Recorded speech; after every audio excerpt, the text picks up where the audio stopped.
Hoje no Política Fora da Caixa eu vou conversar com Christian Lobauer, que é cientista político. Christian, me conta como que o trabalho de um deputado federal e o trabalho de um senador se encaixam? Como é que as coisas funcionam lá em Brasília? Olha, Sandra, prazer estar aqui com você.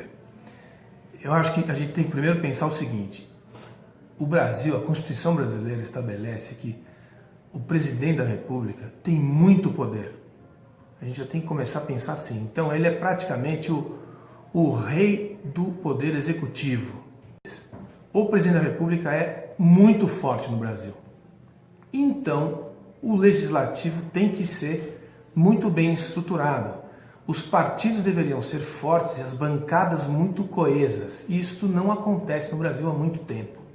Então, isso é um primeiro aspecto a chamar de atenção. O segundo o nosso modelo é bicameral, ou seja, a gente tem uma casa baixa, que é a Câmara, que tem 513 deputados, que quem sabe a gente vai fazer parte um dia, você vai estar lá. E a gente tem a casa alta, que é o Senado. A função da Câmara é ter representação dentro de uma fórmula de representação de todos os estados. E as figuras que fazem parte da Câmara, os deputados federais, eles levam as suas pautas micro-regionais ou mesorregionais. O senador, por sua vez, na Casa Alta, ele é dividido em 3 senadores por estado. Então, São Paulo tem 3, Roraima tem 3. Ah, mas tem 500 mil habitantes em Roraima e 45 milhões em São Paulo. Justamente, a ideia é essa, que os estados sejam igualmente representados e essas figuras levem os interesses dos estados e tratem de questões mais nacionais, as questões que mantêm a unidade federativa, que são as políticas de manutenção da força de união do estado. Essa é a função do senador. Então, só que os dois fazem parte, do deputado e o senador, do Congresso Nacional. As votações de interesse geral são feitas pelo Congresso Nacional. Sei lá, quando você faz uma Assembleia Nacional Constituinte, você tem os membros do Congresso Nacional, Senado e Câmara. Quando você vai votar um projeto de emenda constitucional, você tem que passar por 2 votações na Câmara e 2 votações no Senado. As votações mais relevantes tem que passar 2 vezes pelas 2 casas. Então, qual é a importância da relação entre essas 2 figuras?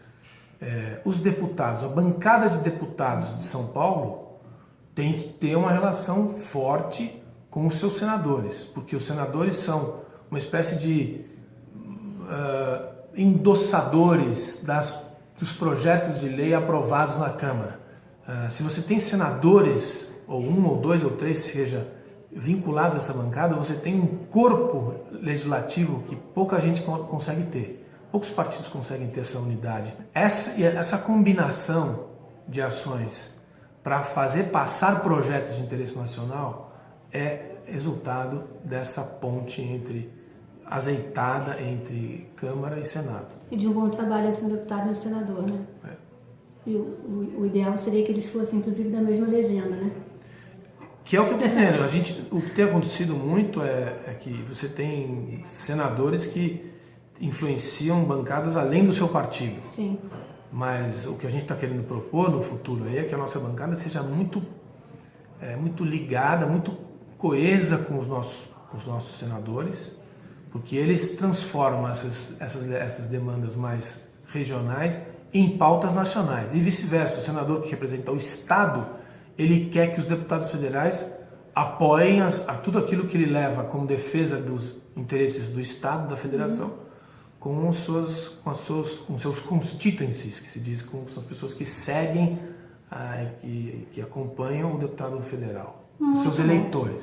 Muito bom. Queria te agradecer. Um Por prazer. enquanto é só.